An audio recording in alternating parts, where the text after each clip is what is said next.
You don't live under this sun for generations and come out looking like winter. The land shapes the people who belong to it.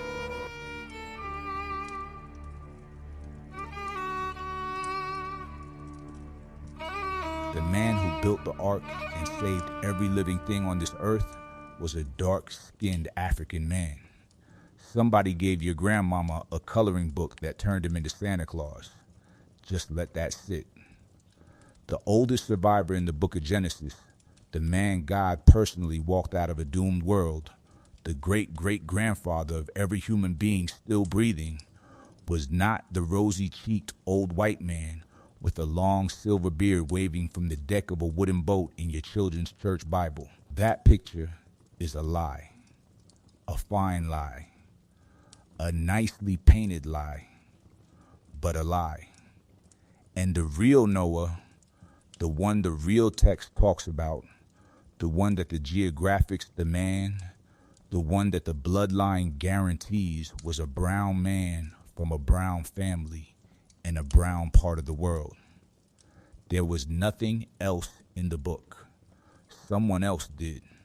And tonight, we're going to go through every receipt one by one until there is nothing left to argue about. Begin with his place of birth. In chapter 5, Genesis traces Noah's family line all the way back to Adam. 10 generations: Adam, Seth, Enos, Canaan, Mahalalel, Jared, Enoch, Methuselah, Lamech, Noah. Every one of these men lived in the same part of the world. The book puts them in the eastern part of what we now call the Middle East, in the lands between the Tigris and Euphrates rivers, down toward the Persian Gulf and over toward the Red Sea. That's hot country. Land, sun-baked.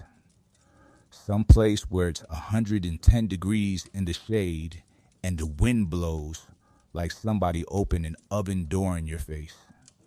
You don't get people that live in that climate for thousands of years to look like they just got off a cruise ship in Norway. The sun makes it so their skin's melanin is cranked all the way up. Every last one of Noah's family tree, from Adam on down, was born, raised, and buried in that same belt of brown and black-skinned folks. There is no chapter, no verse, no whisper anywhere in the text that somebody in that line was Paulit. It doesn't even need to say it, because everyone who read that text first knew it already. They were staring at each other. They knew how they looked. The whitewashing came later, much later, when the painters had never been to the part of the world where the story actually happened. Now look at the bloodline pre-flood. The Bible says that Noah was the 10th generation from Adam. The name Adam itself is derived from the Hebrew word Adamah, meaning earth, ground, soil. And the type of soil they are talking about in that part of the world is not gray dirt. It's a red-brown clay, the same red-brown clay lying everywhere in East Africa and the Middle East. The book is telling you in the first chapter that the first man was literally named after the color of dark reddish-brown earth. That's not me trying to read something into the text. That is the Hebrew word in action. So if Adam was the color of red-brown earth, and every son and grandson and great-grandson down to Noah came from that same body, then Noah came out of that same earth as well. The math isn't hard. Noah was a shade variation of whatever Adam was. The line didn't bleach out in the desert sun over 10 generations.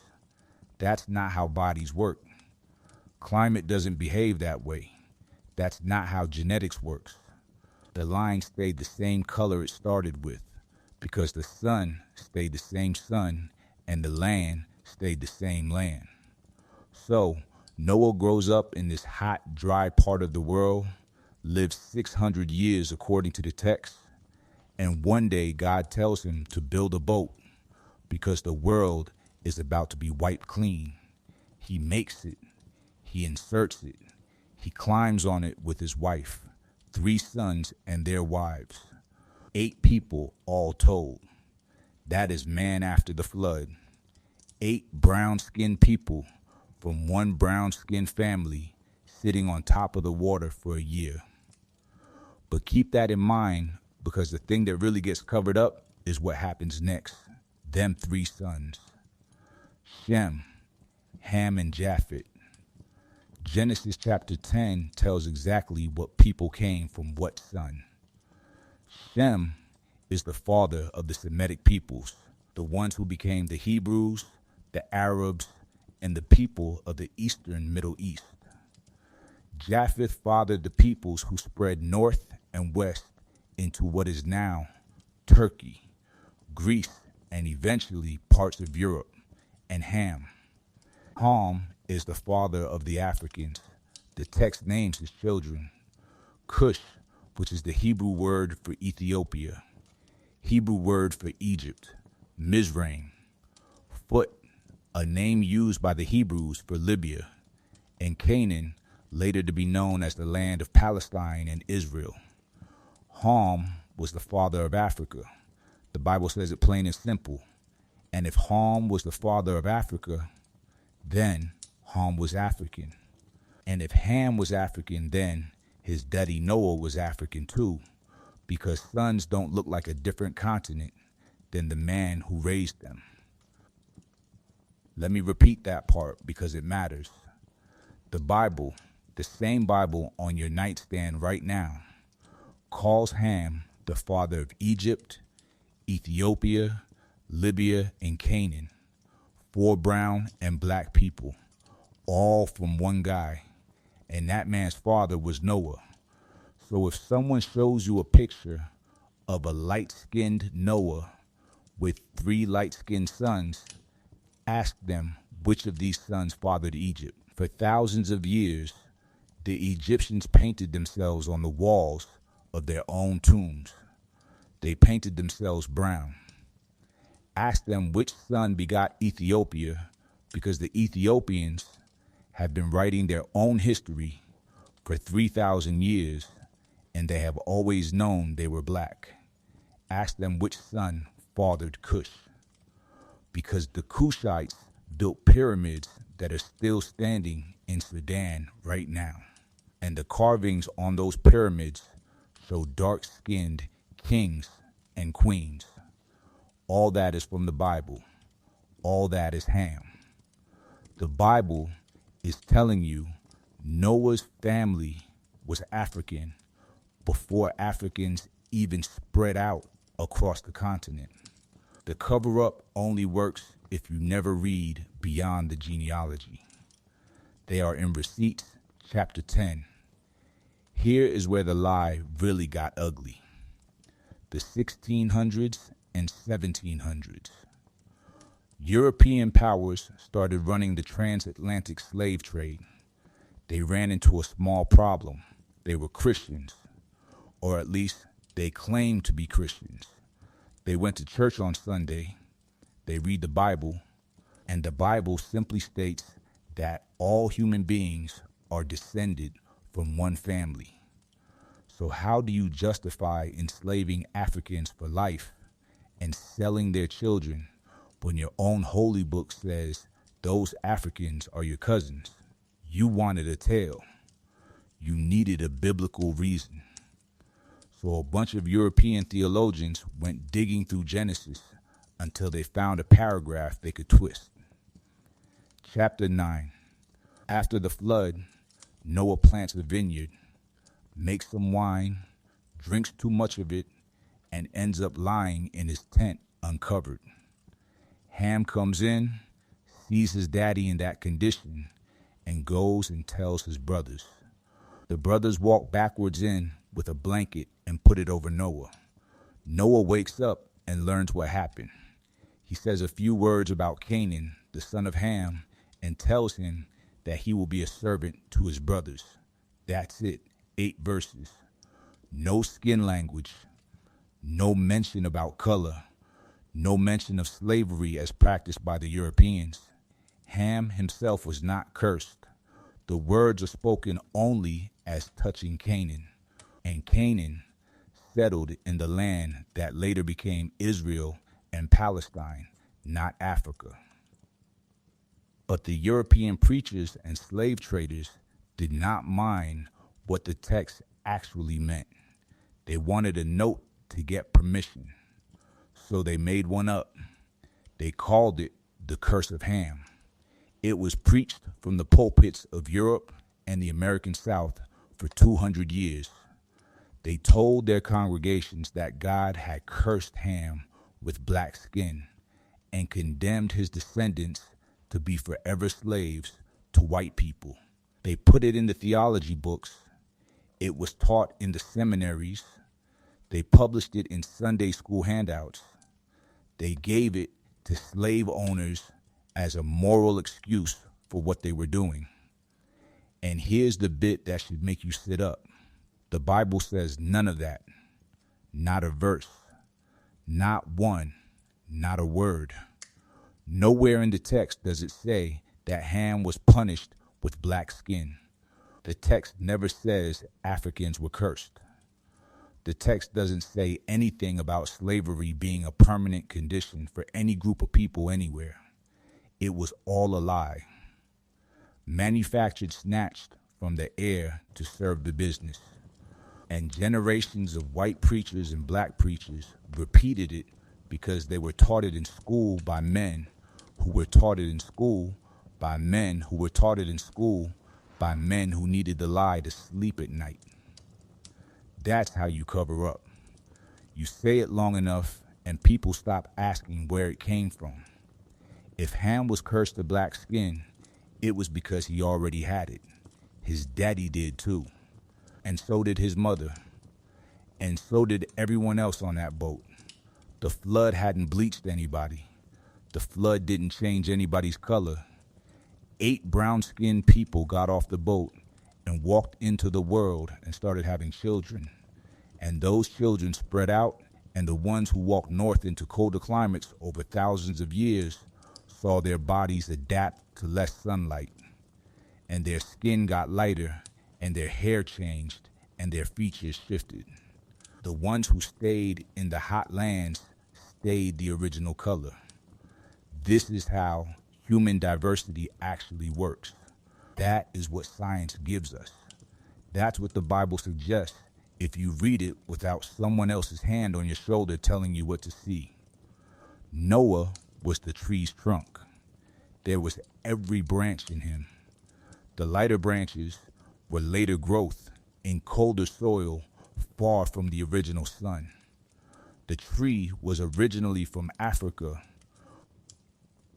Now let me walk you through what that year on the boat really looked like, because the Sunday school version leaves out the things that confirm what these people had to be.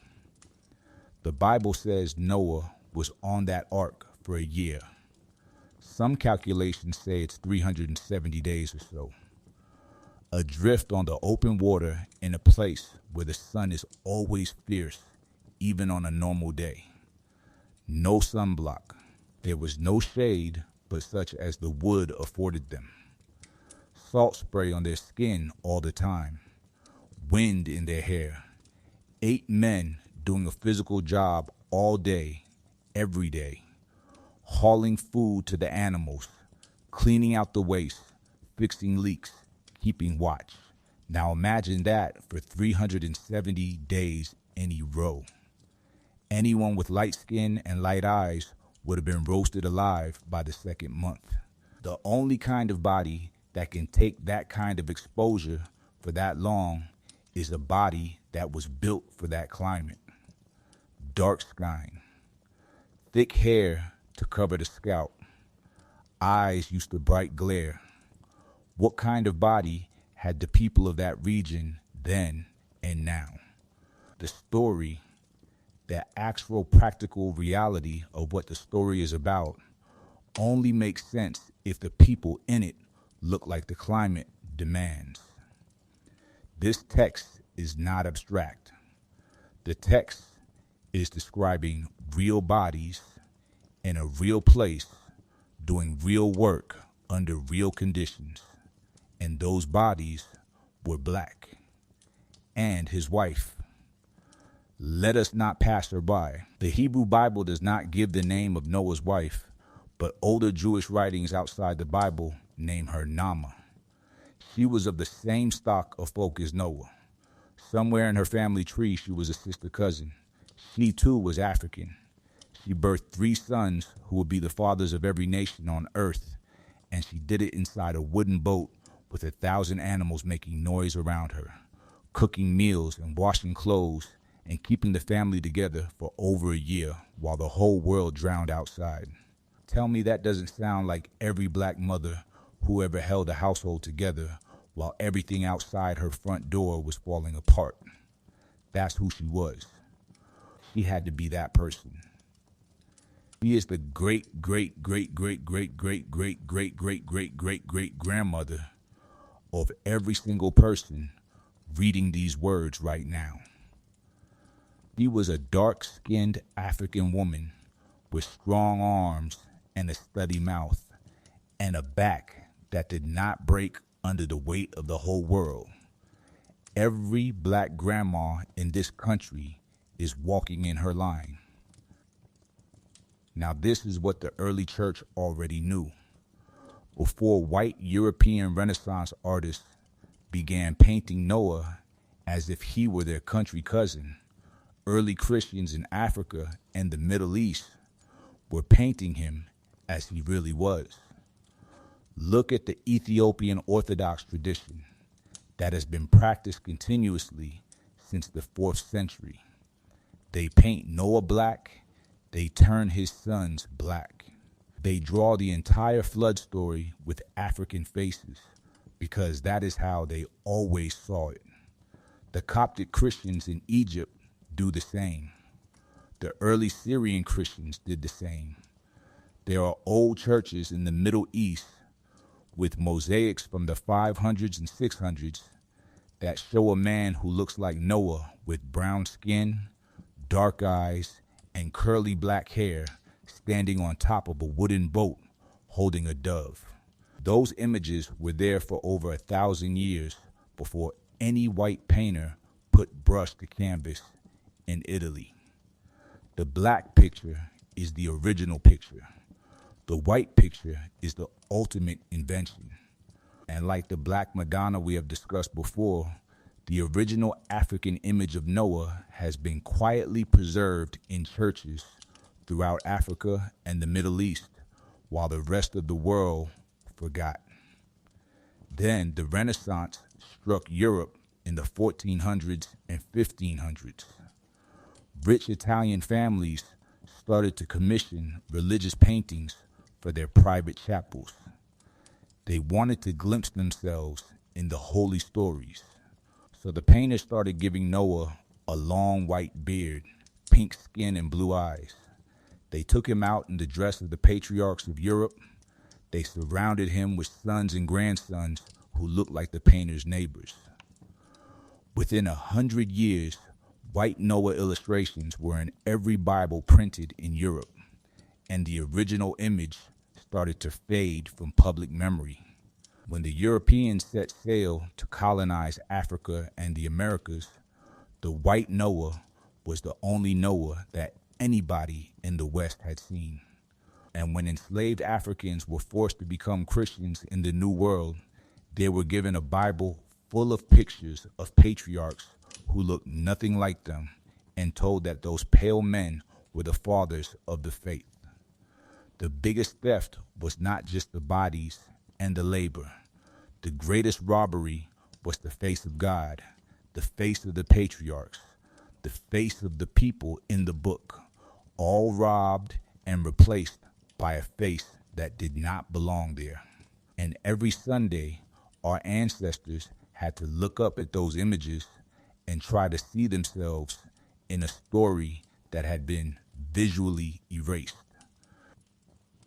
But the text didn't change. That's the beautiful thing about a written record. You can paint over the pictures, but you can't paint over the words. Noah still says from Adam. The words still say Adam was made of reddish brown earth. The words still say that Ham begat Egypt, Ethiopia, Libya, and Cush. The words still say the family lived 10 generations in a sun-blasted region. Anyone with a Bible in 10 minutes can walk through the same chain we just walked through and come to the same conclusion. The cover-up only works when you let someone else read for you. The instant you get down to the actual text, the lie starts to fall apart in your hands. So take it all the way home. Every black uncle who ever built anything with his hands needed to know that he was walking in the line of a man who built the biggest boat in the history of mankind. Every black grandfather who ever led his family through tough times needed to know he was walking in the footsteps of a man who rescued his entire household from a storm unlike any the world had ever seen. Every black grandmother who has ever held a family together under impossible circumstances should know that she was walking in Naaman's line. Every black child in Sunday school who gazed at a picture of a white old man on a wooden boat needed to know that that picture was a lie and the real man looked just like their granddaddy. We weren't latecomers to the story. We were not minor characters in someone else's story. Our family was the one through which the whole story came. Every country on the planet, all faces, all languages, every skin tone. And it all comes through Noah's 3 sons. And all 3 of them sons came out of an African woman and an African man on an African-looking boat and an African-colored sun. That's not pride talking. That's the book talking. That's what the book has been saying all along. And here's the part that should sit with you tonight. The same people who painted Noah white taught your great-grandmama that her own face was somehow further from God than theirs. They taught her that sin was African and holiness European. They told her he was somebody else's grandfather and gave her a picture of her own ancestor. Still, she sang the hymns. She prayed through it all. Anyway, she kept the faith because she could feel through the lie that somewhere the true story had her name on it. She was right. Her name is on the front page. The boat has her face on it. Her blood runs through every chapter. The picture they showed her was wrong, but the book they gave her was the right book. And the book is finally telling its own story now that we know how to read it. Share this. Tell the old people in your family. Tell the young ones who are about to walk into a Sunday school class with a coloring book of white patriarchs. Tell every cousin who ever wondered why none of the people in the kids' Bible look like anyone at the cookout. The reason is not that we were not present.